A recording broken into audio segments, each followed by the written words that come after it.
Өглөөний мэнд төргийн үзэгчтэй Зуны тэргуун сарын шинийн 15 буюу Бурхан багшийн их дүүчин өдрийн энх өглөө ярилцлага нэвтрүүлэг эхлэхэд бэлэн болсон байна. За энэ өдрийн дугаарын зочноор Монголын Бурхан шашинтны төв Гандан төвчнлийн хийдийн олон нийтэд харилцах албаны ажилтан Пүрэвжа хүрэлцэн ирсэн байна. Танд өглөөний мэнд төргий. За баярлалаа. Танд ч гэсэн өглөөний мэнд төргий.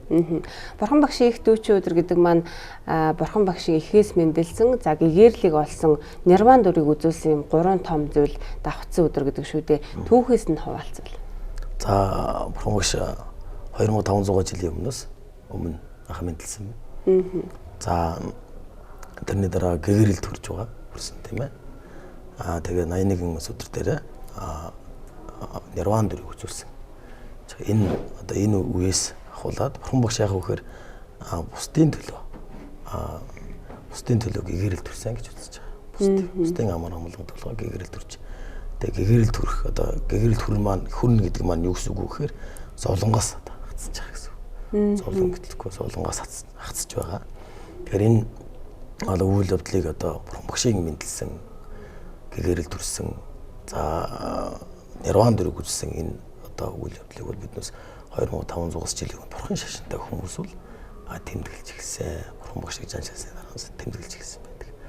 За энэ Бурхан багшийн тэмдэглэлт өдрөө яг хоор Монголд Бурхан шашин дахин дэлгэрсэн. Манай Монголд болохоор одоо бүх нийтийн амралтын өдөр болгоод бас нэлээдгүй олон жилийн өмнө шүү дээ. Тий 2019 онд 12 сард цэрэмж гараад бүх нийтийн амралтын өдөр гэж гарсан байдаг. За тэгэхээр энэ бүх нийтийн амралтын өдөр гэхээс илүүтэй эднээс Бурхан шашинтай эднээс зүгээс явах тэмдэглэлт өдөр гэж айлж байгаа. Тэгэхээр тэмдэглэлт өдөр гэхээр юу тэмдэглэх вэ гэж тийм ээ. Тэгэхээр биднээс Бурхан багшийн тэр мэндэлсэн гэгэрсэн нирван дүрийг үзүүлсэн маань нэг давхцалт байгаа. Нэг давхцалт байгаа. Зуны ихэнх сарын шинийн 15 дотор энэ одоо нэг сагт гурлаа давхцаж байгаа нь одоо маш ховор. Тэглгүй маш одоо ховор зүйл болохоор биднээс энийг давхцаж тэмдэглэж тэмдэглэлт өдөр гэж. Тэгээд Бурхан багшийн ачиг санаж тийм ээ. Бусдын төлөө гэгэрэл төрөх гэж энэ зовлонгоос гарах энэ замыг заасан. Тэгэхээр ачийн санаж энэ өдөр тэмдэглэлт өдөр болгож буян гарах. Тэгэхээр энэ өдөр яг ямар одоо зан үйл гэдэг юм уу? Энэ өдрийг яаж өнгөрөөх нь зөв байдаг вэ? Заавал энгийн одоо сүсгтэн олон тийм ээ. Заавал одоо шашинтай Бурхан гэхгүйгээр тийм ээ. Сүсгтэн олон яаж өнгөрөөлөг вэ? Сайн үйлд. Сайн үйлд одоо зориулах хэрэгтэй тийм ээ. Тэр өдрийг сайн үйлд. За ингээд задлаа ярих юм бол буян нүгэлээ явууллаа тийм ээ. Тэгэхээр ихний сайн үйл гэдэг нь яг бусдад туслах. Тийм ээ. Хамгийн наадах нь одоо ойр дотны эцэг тийм ээ. Хайртай хүмүүстэйгээ сайхан сэтгэл төрүүлэх. Тасрамжийн асрал инэрлийн сэтгэл төрүүлж бусдад одоо жаргал илэрхийлэх тийм ээ. Энэ тал дээр эрэг байдлаар өнгөрөөвөл зүгээр гэж байгаа. Одоо буян нүгэл гэдэг сайн мэдгүй байсан ч гэсэн тэр өдөр бусдад туслах тийм ээ. Ядаж уурлахгүй байх. Бусдад муухай харахгүй байх ч тийм ээ. Энэ тал дээр ингэж өнгөрөх юм бол одоо маш хэрэгтэй зүйл байдаг. Хамгийн энгийнээр хамгийн энгийнээр тий. Тэр буян нүгэл гэхээр бас яг тодруулж хэлвэл одоо нүгэл үлдэж байгаагаа мэдхгүйгээр одоо хүмүүс нүгэл үлдсэн бас байж идэг шүү дээ тийм ээ. Тий. За биднээс буян нүгэлийг бол санаатай болон санамсруугаар хийнэ гэж. За нүгэл гэж тийм ээ. Нүгэл гэдэг маань ямар зүйлээр нүгэл гэдэг юу хэлэх вэ гэхээр нүглийг бие, хэл, сэтгэл гэж 3 зүйлээр нүгэл хийж байгаа. За биднээс биеэр одоо 3 нүгэл хийдэг юм байна. Тэр нь болохоор амтны ам тасдах. Эс өгснгийг авах. За буруу хуцал гэж. За сэтгэлийн 3 нь болохоор хорлох сэтгэл, хомхоо сэтгэл, буруу хүчил гэж. За хэлний 4. Хэлний 4 нь юу гэдэг вэ гэхээр хов зөв, худлаа хэлэх, ширүүг хэлэх, дэмий шалчих. За энэ бол одоо хамгийн анхны одоо мэдчих хэвээр тийм ээ. Энэ 10 зүйл. Энэ 10 зүйлийг нүгэл гэж байгаа. 10 хар нүгэлээ гэдэг. Эргүүлээд амтны ам тасдахгүй, улгаа хийхгүй, буруу хүсэл хийхгүй буян болчихж байгаа. Энийг буян гэж үзэж байгаа. Энэ буян нүгэл гэдэг маань яг хөөр биес эхэлж байгаа. Өөрөөсөө л эхэлж байгаа. Өөрөө юу бодож байна, үйлдэл дээрээ юу хийж байна, хилээр хүнд юу, амтнд юу хийж байна. Энэгээр буян нүгэл гэж хэлдэг. 10 энэ дээр яг саяны 10 дээр нэмээд бусдад одоо өглөх тийм ээ. Өвлөг өгөхийг заавал эд таваараар өвлөг өгөх гэж ойлгож болохгүй байна тийм ээ. Сайхан нэмсгэл тийм ээ. Сайхан үг хэлж болно. Үнэхээр одоо ямар нэг өвлийг тийм чадварлаг хийдэг бол тэрийг үнэн голоосоо магтаж хэлгэж байдаг юм тийм ээ. Ингэх юм нөгөө хүнд өглөг болдог. Тэр нь одоо номын өглөг гэж үздэг. Номын өглөг. Бурхны номыг хэлж өгөх, ухааруулах тийм ээ. Энэ бол одоо бас номын өглөг гэж. Саяны 10 дээр нэмээд ийм одоо буйны үзүүлэлтийг хийх. Тэгэхээр одоо л нөгөө нэг за сайхан хов базын мазыг хэл ярьдаг шүү дээ. Тэгэхээр чин тэр чинь бас нүгэлтэд орчт юм биш үү тийм. Тэгэхээр яг хөхөр тим яриа чинь яг хөхөр эхлээд бол зүгээр юм ярьж байгаа мөрт боловч дараа нь удахаараа яг хөхөр юу ярьж байгаа мэдэх мэдрэмсэр байхгүй болчихдог. Тэр хүчтэй нөгөөтөнд ордог гэсэн ярианда. Улам ухаж, улам нэгнээсээ ч юм уу давж ярих гэж, улам нэгнээсээ сонирхолтой юм ярих гэж ингэж ярьсаар байгаа. Тэр яриан дундаа эцэг хийгээ юм болох, тийм ээ? Лам шиг юм болох. Өөрийнхөө үзэж хараагүй үлдүү одоо сайн зүйл гэдэг муулах ийм зүйл хийждэг. Тэгэхээр энийг одоо бас нөгөө тэгэхээр хүний биед хураагаад хүний сэтгэлд мунхаг, шунал, уур гэж гурван зүйл байдаг. Энэ гурван маань одоо хүчтэй бадрах юм бол хүнийг одоо тийм мэдрэмсрэг болгочихж байгаа. Юу ярьж байгаа, ямар үйлдэл хийж байгаа гэдгийг мэдэхгүй болгочих. Жишээлбэл уурлж байгаа хүн байна шүү дээ. Уурлж байгаа хүн бол ямарваа нэг уурлаад хүчтэй үйл муу үйл хийгээд хэнийг ч юм уу гэмтээсэн байгаад дараа нь гимшдэг. Би яагаад ийм хийж вэ? Тэгэхээр уур гэдэг маань тэр хүнийг уурлуулж захта би дараа энийг зодчих юм бол дараа нь одоо би яах вэ? Би хэрэгт орох уугүй болов гэж тийм бодомсор мэдрэмсэр байхгүй болгочих. Тэгэнгүүт хүчтэй нөгөөт нь уурлаад үүдэл дуусны дараа гинт одоо ухаарч байгаа. Би юу хийж вэ гэж. Тэгэхээр энэ дэмэж алчих гэж тийм ээ. Энэ яриан дундаа олон тийм мэдрэмсэргүй алдаах гаргаждаг. Тийм болохоор нүгэл гэж үздэг. За нэгэнт одоо санамсаргүй байдлаар нүгэл үлдчихлээ гэдэг тэр нүглийг одоо мэдээж ингээл буян хийх нь зөв. Гэхдээ тэрийг ингээд арилгаж болдгоо, арилдггүй. Болно. Одоо ямар ч нүгэл хийсэн арилна гэж үздэг. Тэгэхээр бас буян бас адилхан. Ямар ч буян хийсэн бас арилждаг гэж. Тэгэхээр хамгийн одоо нүглийг яаж арилгах вэ гэхээр эхлээд нүгэл хийснийг мэдэх юм, гимших. Тийм ээ? Гимших. За тэрний дараа дахиж хийхгүй байх. Хорих, тийм ээ? За тэрний дараа одоо тарны ёс гэдэг юм уу, тарь унших. За тиймээр одоо бас арилгах арга байдаг.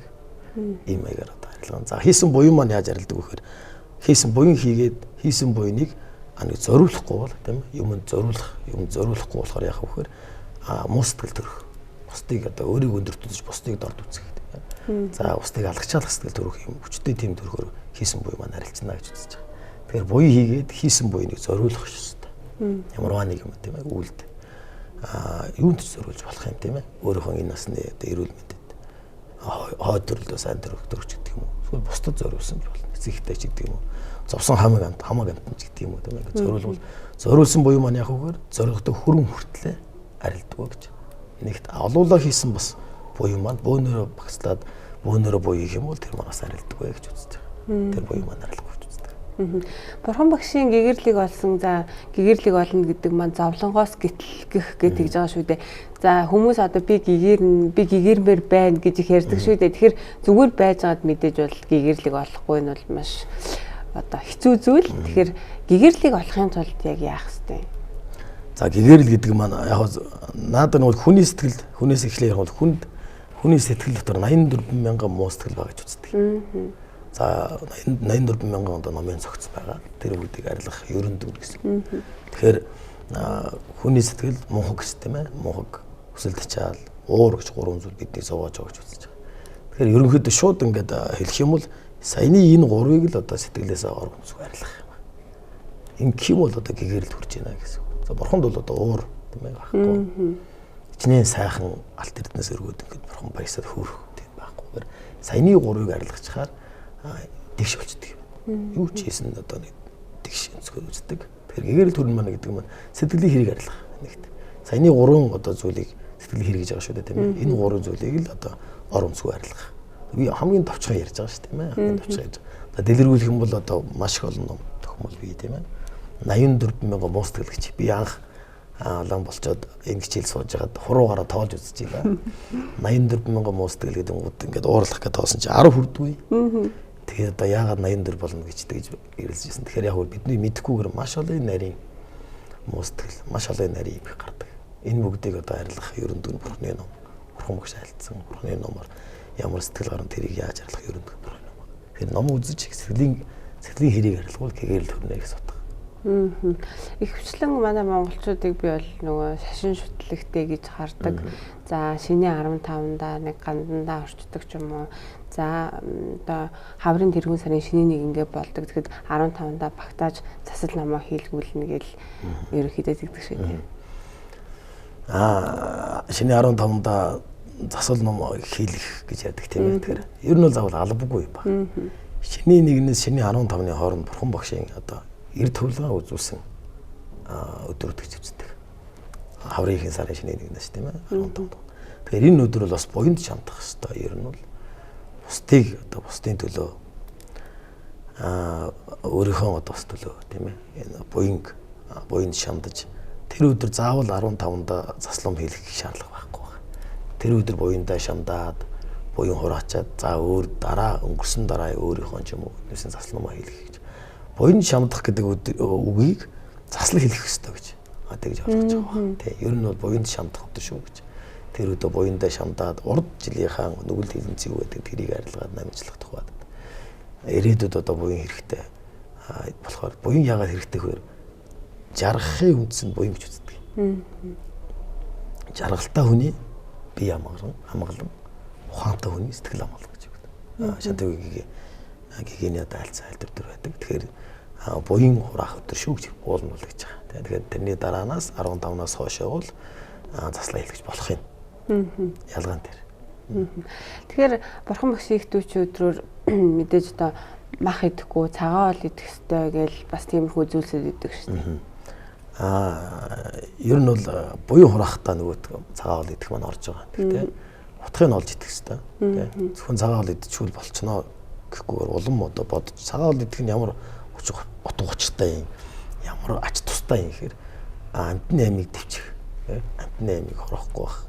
Одоо зөвхөн цагаан хоол идэх. Эднээс ер нь бол ялангуяа монголчууд өдрөлгөн мах иддэг тийм ээ. За тэгээд махны цаана амтны биш үү тийм ээ. Нэг тэгэхээр тэр амтныг одоо хайрлаж энэрхийн тухайд нэг өдөр ч гэсэн тийм ээ. Тэр амтны аймыг одоо төвчиж цагаан хоол идэж махыг идэхгүйгээр цагаан хоол идэх юм бол буян гэж. Амтны аймыг төвчих нөгөө 10 20 нүглийнхаа ихнийхт амтны айм төвчих гэж байна тийм ээ. Амтны айм хөнөхгүй байх гэж. Тэгэхээр тэрийг төвчээ цагаан хоол идэх гэж. Тэгэхээр за Бурхан багш ихтүүч өдрүүдээр гандан төвчнөлийг хийдэд бол хөл хөдөлгөөн их байдаг бах. Бос өдрүүдийг бодвол тэглгүй яг маш одоо шинэ 8 15 ялангуяа энэ Бурхан багш яг дүүц өдөр бол маш хөл хөдөлгөөнтэй. Биднээс одоо олон юм төлөвлөж ажиллаж байна. Сүхбаатарын талбайд өглөө 9:30-аас ахуулаад одоо үйл ажиллагаа явна. За тэн дээр бясалгал энерх хайрлах энерх сэтгэлийн тухай бясалгал явна. Чингисийн одоо Чингис хаанда сан дахил өргөн за тэгээд парад одоо нааша андагшлын хийдэргөө парад алхам.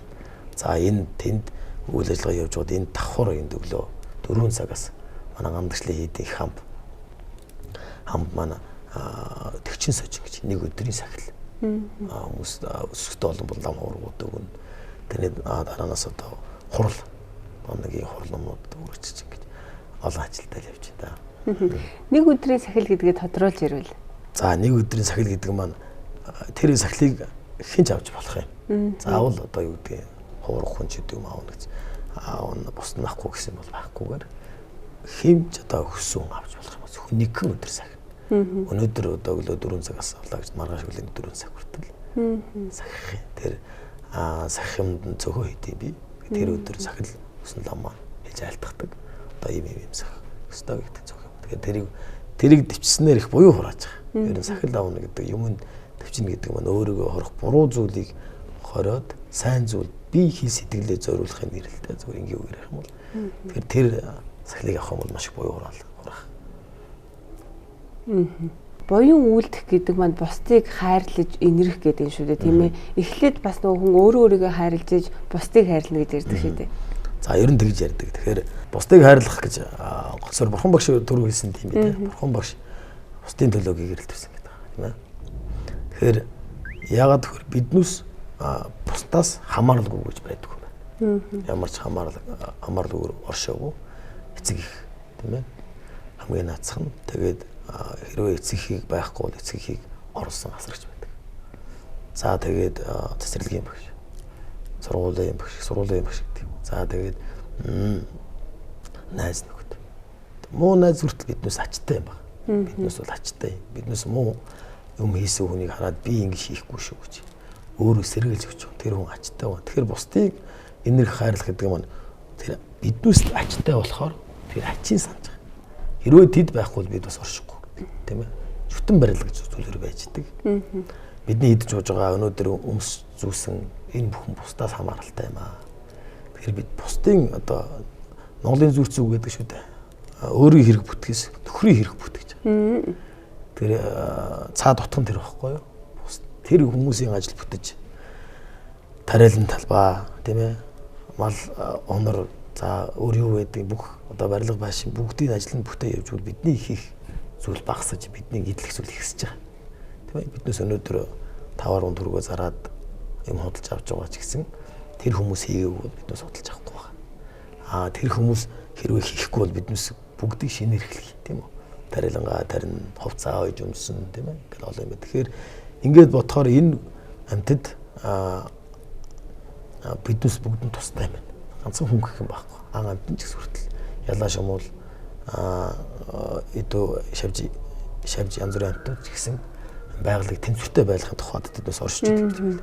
Тэгэхээр байгаль тэнцвэртэй байж ивэл хүн болгоо амьтан болгоо жаргалтай хонш тийм ээ. Тэгэхээр энэ бүгдийг эргцүүлэн бодоод нэрээ надад хэрэг одоо сачтай юм байна шүү дээ. Тэгэхээр би эднүсийн төлөө бас залбирч болох юм байна гэж. Ингэж одоо хугтгууг нь бодож үзчихэд ингээ бодох юм одоо шууд хэрэгтэй байна. Нэлээ хэрэгтэй байна. Тэгэхээс юу гэдэг шууд ингээл одоо чи бусдыг хайрлаа чи батыг ч юм хайрлаад гэхээр орж ирэхгүй шүү дээ тийм ээ. Над ямар хамаа хөвч бодогдох байна. Тэгэхээр ингээд бодоод үзэх юм бол надад ямар ачтай юм бэ? Ачийн санах юм бол бусдыг энэрх хайр сэтгэл төрж байгаа. Бидний хүн болгонд бусдыг хайрлах сэтгэл байдаг. Тийм ээ. Энэрх хайрлах сэтгэл байж байгаа. Хасуу тэрийг яагаар хөгжүүлэх нь хамгийн чухал. Хөгжүүлэх. Дахин бодох, дахин энэрж хайрлах. Хамгийн одоо бодисдын бяцлагын хамгийн их нь ээжигээ одоо өмнөөс суулгаад тийм ээ. Тэгээд өөрөө тэгж бодоод тэгээ ээжийнхэн одоо өвчин зовлон бүгдийг бас хүртэ авч байна. Өөрөө хүн жаргалыг одоо бусдад өгч ийн гэж ингэж одоо бодож бяцлах. Ингээд энэс цаашаа гүнзгий ирээд маш олон зүйл бий. Хэмжлэн бодож үзээд ингээд амтныг хайрлах, сэтгэл төрүүлэх. Биднээс ачтай шүү дээ. Биднээс эцгийн ачийг хариулныг бол одоо бас хэцүү гэж ярьдаг тийм ээ. Маш одоо олон зүйл хийх. Тэгэхээр энэ одоо амтныг хүртэл биднээс ачтай юм аа. Тэгэхээр тэр ачийн санаад бусдыг бодох. Өөрөөсөө илүү бурхан багш болд юм шүү дээ тийм ээ. Өөрөөсөө илүү протест бол өөрөөсөө илүү бусдыг харилж байсан. Бурхан багшийн 5 зулцаг гаргаад тийм одоо амт тавих гэж байгаа баранд өөрийн бие зөгцсөн өгсөн одоо түүх байдаг. Алтан гэрээс гэж судар дээр би бас тэгэхээр яг үгүй тэр 5 зулцаг гаргаад тэгээ тамиргүй болсон өгч байгаа барыг хараад үүссэн баг. Өөрөдөө царайсан баг. Маш их энерги сэтгэл төрөөд тэгээд өөрийн бие зөгцсөн одоо бурхан тэр баранд бие өгсөн байгаа. Тэгээ бар маань одоо шууд хазаад идэж чадахгүй тамиргүй байсан болохоор чулуу олж ирээд за өөрийгөө ингэ зураад одоо бурхан тэр баранд одоо бие өгсөн ийм түүх байгаа. Тэгэхээр бидний бурхан багшийн болон бусдын бусад бурхтын одоо санаа бол бусдын төлөө гэж. Яг үгүй бусдын ачаар бие өдөө төрж байгаа. Өдөө өрсөн гэж үзэж байгаа. Бусдын ачаар. Тийм болохоор бусдыг нэг агшин ч юм уу тийм ээ. Үнэхээр болж ойлгож чадахгүй байсан ч гэсэн нэг агшин ч гэсэн бусдын төлөө бодох бол маш хэрэгтэй. Ерөөл гэж байна. Тэр залбирсан ерөөл дараагийн дахин бусдад амтнд хэрэг болох. Тийм зүйл байна. Ийм учраас биднээс ачтай байсан учраас биднээс ачийг нь бодоод бусдыг нэг удаа ч гэсэн хөрөхөдөө жаргалтай байгаасай, зовлонгүй байгаасай. Тэгээ амралан гэдлээсэ гэж бодож залах юм бол одоо бид жоохон ч гэсэн бас ачийг хариулах хүрх болов гэж бодлоо. бурхан багшийг ихийн ачиг хариулсан гэж ярьдаг шүү дээ тийм ээ. Тэгэхээр за энгийн бид хэдийн хувьд бол одоо ээж хаан ачиг хариулна гэж байдгүй. Тодорхой хэмжээний л одоо ачаас нь тодорхой хэмжээгээр л хариулна гэхээс бүрэнгүүдэд хариулж чадахгүй гэж ярьдаг шүү дээ. Тэгэхээр бурхан багшийн ихийн ачиг хариулсан гэд байгаа нь одоо бусдын төлөө гэсэн тэр их сэтгэл за гэгэрлэг болсон гэдгээр нь үзэж байгаа юу ер нь? Ер нь бол тийм байгаа. Ихийн ачиг хариулна гэхээр эцэг ихийн ачиг хариулахаар хөр гэгэрэл хүчиж байгаа. Бусдын төлөө бодож гэгэрэл түрээд бусдын төлөө бодсон тэрүүгээр одоо ихийн ачиг хариуллаа. Энгийн одоо хүмүүс биднээс хичнээн уулаа шиг тийм ээ алт. Уулаа шиг эрдэнэ навцраад эцэгтэй өглөөч гэсэн тэр маань яг хөр энэ нас ч юм уу тодорхой хугацааны дараа л дуусчихсан шүү дээ тийм ээ. Тэгэхээр бурхны ном гэдэг маань яг хөр энэ төрөл дараа төрөл эцсийн эцтэй гэгэрэл төрөхт хэрэгтэй. Тийм болохоор бурхны номыг үзэж судалж бурхны номыг өөрөө ойлгож эргүүлж бурхны номыг эцэг одоо хэлэх ч юм уу тийм ээ. Бусдад хэлэх бусдад түгэх. Энэ маань одоо эцэг их ачиг хариулахад төхөн болох. Ийм зүйл гэж байгаа. Мөн бас эцэг эхийн хийсэн зүйл үр хүүхдэд гэж ярьдаг одоо үр хүүхдийнхаа ирээдүйн төлөө бас бид нар зөв явах ёстой үр хүүхдэдээ хүн юм чинь гэж ярьдаг шүү дээ. Тэгэхээр тэр үлийн үрээсээ шалтгаална гэж үздэг. Хэрвээ эцэг их муу үйл хийхэд хүүхэд ч юм уу тэр цуг хамт оролцсон бол тэр муу үйлийг давхар хамт эдлэх одоо магадaltaй. Эдлэнэ гэсэн үг байна. Тэр эцэг хийхэд хүүхэд тусдаа байсан тийм ээ оролцоогүй байх юм бол тэр бол хамаагүй гэсэн. Ингэж одоо ялгаж салах хэрэгтэй. Тэгэхээр заавал эцэг их юу ч хийсэн байсан тэр нь шууд үр хүүхдэнд дамжина гэсэн ойлголт бол биш байна. Тухайн үед юу хийсэн тийм ээ ямар нэг муу үйл хийлээ хүүхэд хийхэд тэр хүүхэд одоо хүүхэд нь баяссан уу даган баяссан уу тийм ээ сүү тэрнээс нь цуг хуваалцж идсэн үү яасан энээс нь шалтгаалаад тэр үлийн үр гэдэг маань маш нарийн зүйл байна. Тэгэхээр ер нь бол тгийж салгах хэрэгтэй. Цуг идэлсэн бол одоо бид хоёулыг нь цуг идэлнэ. Үгүйгээр зих өрөө дангаараа муу үйл ч юм уу сайн үйл хийсэн бол тэр дангаараа хэлж байгаа. Ганцхан үйлч юм ба муу нүүлгэх юм бас байхгүй. Сайн үйлч гэсэн. Эцэг их одоо өөрснөө маш сайн буян хийгээд хүүхэд нь ч юм уу хийхгүйгээр ч юм гэртээ ч юм уу үлдээт юм аа. Ингээд ийм байх юм бол хийсэн хураасан буянгаа эцэг хидэлж байгаа. Тэгэхээр нэг зүйл нь хамгийн одоо нэг зүйл юугээр хураасан буян хураасан нүглээ бусдад өгч болохгүй. Тэгэхээр одоо их чухал зүйл байна. Хичнээн буян хураачаад энд үе ч юм уу зээлүүлж хийсэн тийм ойлголт байдаггүй. Бас өчнөөн одоо энэ нүгэл хийсэн бод энэний нүглээс би бас ч эдэлцээ гэдэг ингэж авч болдгоо гэхээр тухайн үед тэр хүн бие сэтгэлийн одоо угаас тэр нүгэл хилэнц хийсэн бол тэр гэдэг ер нь өөр эдэл гэж байна. Тэрийг хараад даган баяссан тий муу юм хийжүүл ямар гоё огчинч гэдэг юм уу тийм үг гэх. Тэгэх юм бол тэр хүн одоо хамаатан болчих. Хамсаадаг болчих. Сайн үйл хийсэн бол ямар сайхан юм бэ?